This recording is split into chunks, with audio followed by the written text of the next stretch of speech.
Olá pessoal, meu nome é Victor Acioli, sou professor de Química e na aula de hoje nós iremos trabalhar o conteúdo de Química Verde e fontes de energia renovável.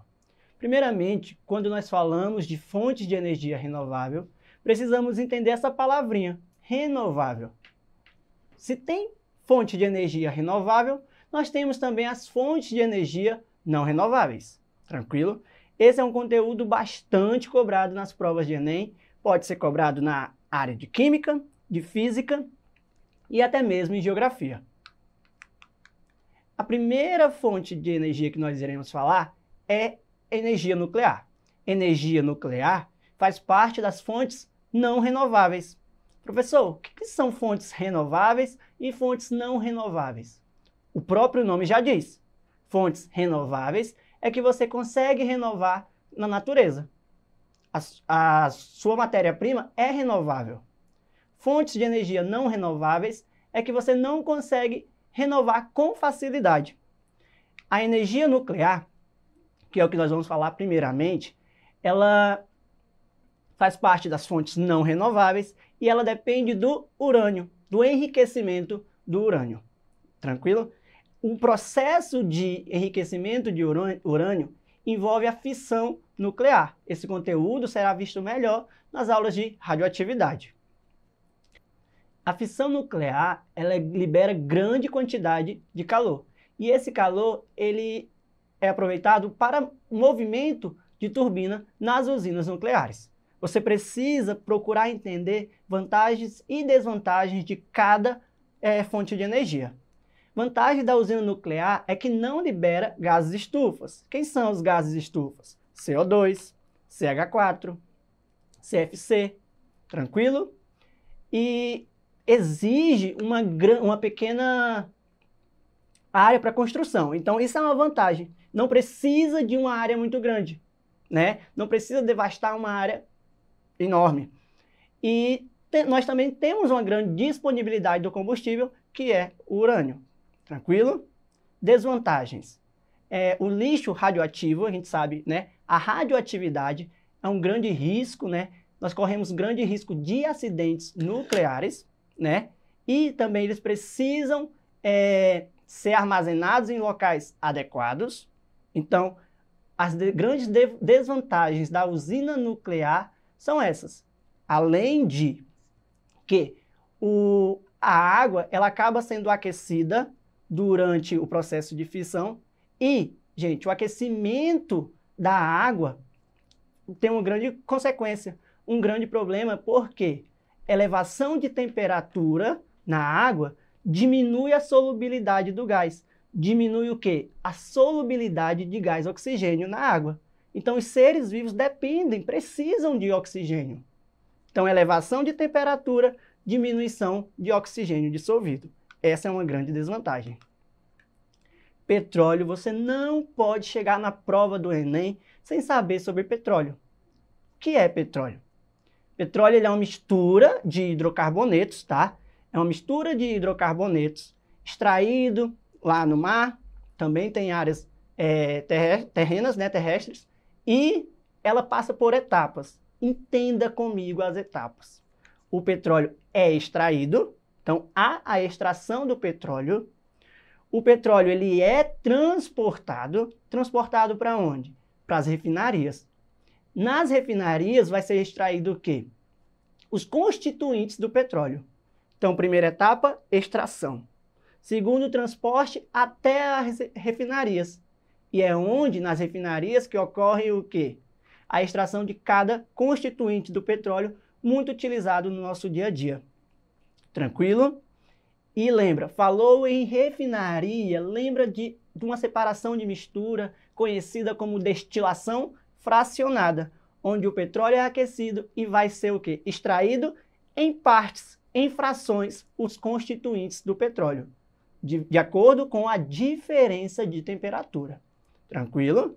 Então, petróleo é extraído, transportado nas refinarias, né? E durante esse transporte, galera, tem um grande problema, um grande risco, que é o risco de acidentes, né? Então, a gente conhece muito, vê muitos nos jornais, na TV, sobre o derramamento de petróleo. Então, nós temos até uma chargezinha no slide que ela fala de luto? Não, de petróleo. Então, o derramamento de petróleo ele tem um grande impacto ambiental. Nós temos uma camada negra em cima do mar.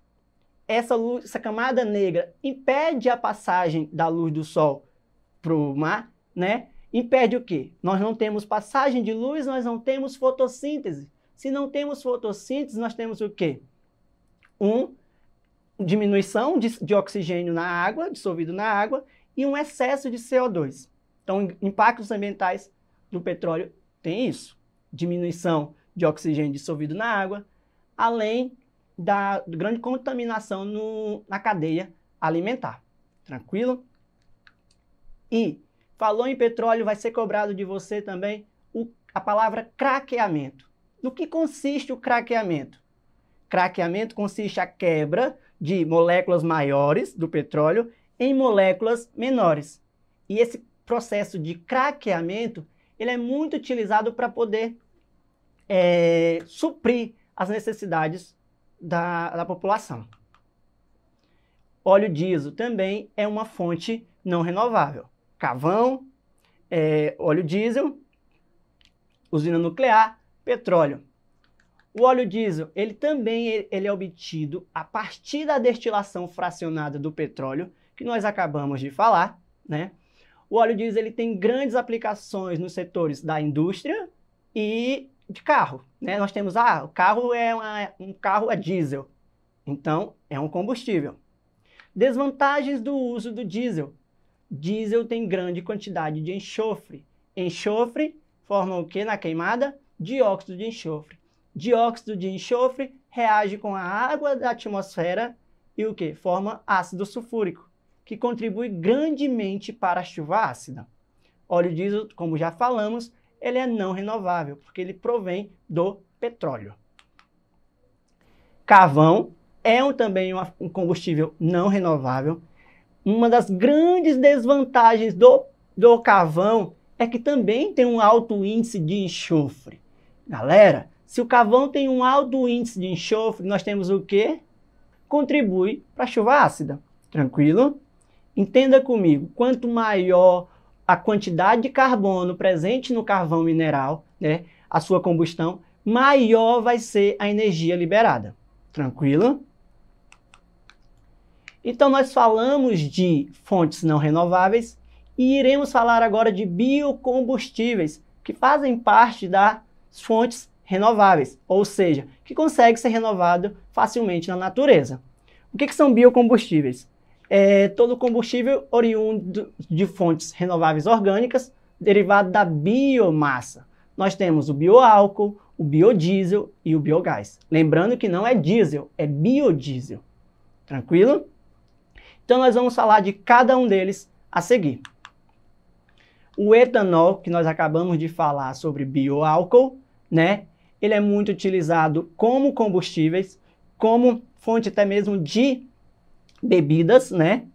Entenda comigo, falou em etanol, nós estamos falando de álcool e ele é produzido a partir da fermentação da cana-de-açúcar. Tranquilo? E ela passa por várias etapas até ter de verdade a produção do etanol. Então a cana-de-açúcar passa por diversas etapas até nós termos o etanol como combustível e como bebidas.